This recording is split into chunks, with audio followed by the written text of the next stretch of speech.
Due diligence. One property comes to mind more than others.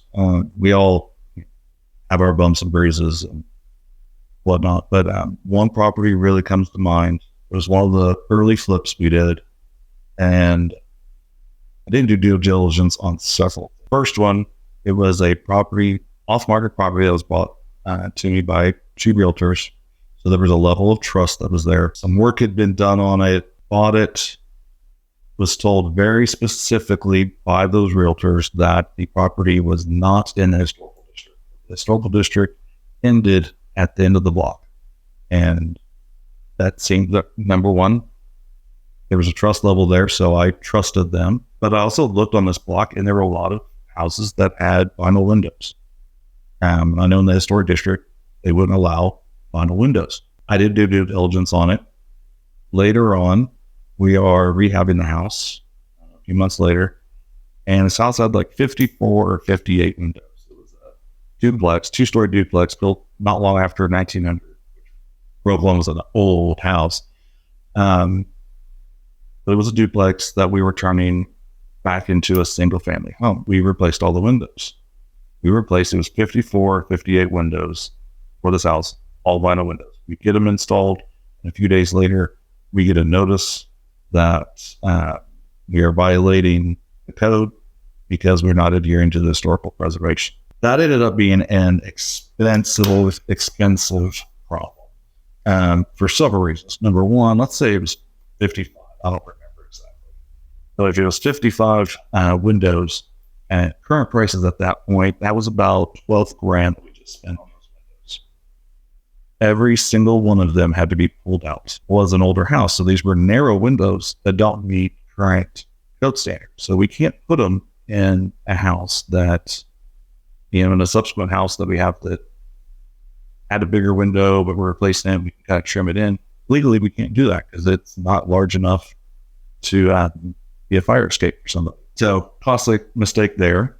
But then thinking about that further, we had to replace all those with wood windows. Well, we hadn't budgeted for wood windows. And wood windows were more than double the price of vinyl windows.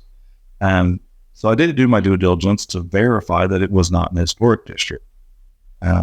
It most certainly was. It wasn't in the historic district a few years before that, but they had expanded the district and it included this. Moving forward, those realtors, this was a bigger job than what I was used to at that point, and got a referral from those realtors for a contractor, BC, and seemed to have, talked to them, seeing that nobody was doing.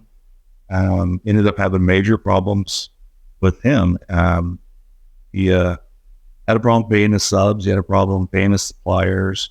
He also had a problem dealing with people. When the window issue came out and was discovered, started having to deal with the historical folks, and they were appointed. This isn't just a normal historical district. Some of the residents are on board. This is a state historic district where the people that are on the board are appointed by the government. There's some people that work for the state that are involved, but then if it has to go to committee, it goes to these people appointed by the government. And rather than going and saying, oh man, we messed up, we didn't know this, realtors gave us bad information, how can we fix it? He just sat there and argued. I didn't know this at the time because I was letting him handle it, trusting in that process. And they basically threw the book at us. They thought that we were just basically giving them the finger, saying, well, we don't care what you say. We also removed some railing, some old metal railing that was deteriorating considerably. We removed it. We were going to do some other things. And I ended up having to go to a meeting at the state with these folks and get up and say, hey, we screwed up. I didn't do my due diligence. That's my fault. I want to make it right. How can we move forward properly? At that point, things started getting better. And we've worked with these folks now in a few houses, and it's been a very easy process. It hasn't been painful. I did do my due diligence on the contractor and find out for sure how he worked. I should have found some previous clients, some people that he'd been working for a while or something else, not just the realtors. ever involved in that. It ended up costing us quite a bit, time and money, because of course when you're arguing with the city or the state about the windows and the railing and some other things, project had to stop. It just stopped and sat. That was pretty costly for us. So due diligence, there's levels of due diligence all throughout a job. You need to make sure that your rehab is correct. You need to make sure you're not missing things. You have to have a roof replaced that you weren't counting on. That's a hell of an expense at rehab. Sewer lines, there's tons of things you need to do your due diligence on. But also, don't just trust what somebody's telling you. Somebody says, yeah, the sewer line's good. I had it scoped 3 months ago. Okay, well, if you know this person and you actually have true trust in them personally, that may be fine. I mean, there's a lot of people here in Oklahoma City that if I bought a house from them, they told me that, I would believe them.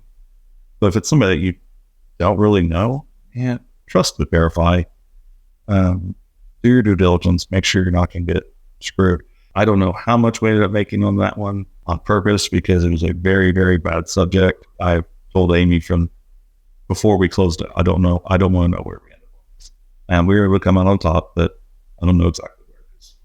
The amount of time that was spent on that property and whatnot was just unreal. Now, on the flip side, these mistakes, I really push for our team to, when you make mistakes, it's okay, you're going to make mistakes, learn from it. Don't just go, oh, this sucked, this happened, and then fall into it again. Learn from your mistakes. And we've learned a lot. We've learned a whole lot. We've learned about dealing with historical preservation. You learned about verifying it. You learned about hiring GCs, working with their subs, making sure the subs are being paid, trusting but verifying when people give you information. And there was a lot of info on that rehab that just ended up being good to learn, because we did take that one down to studs. That was our first project, I think, that we took all the way down to studs and had to get permits for everything. We even had an interior designer change the floor plan for it. She did an awesome job. She and her company. Really cool to have plans and actually go into it. Learn from your mistakes.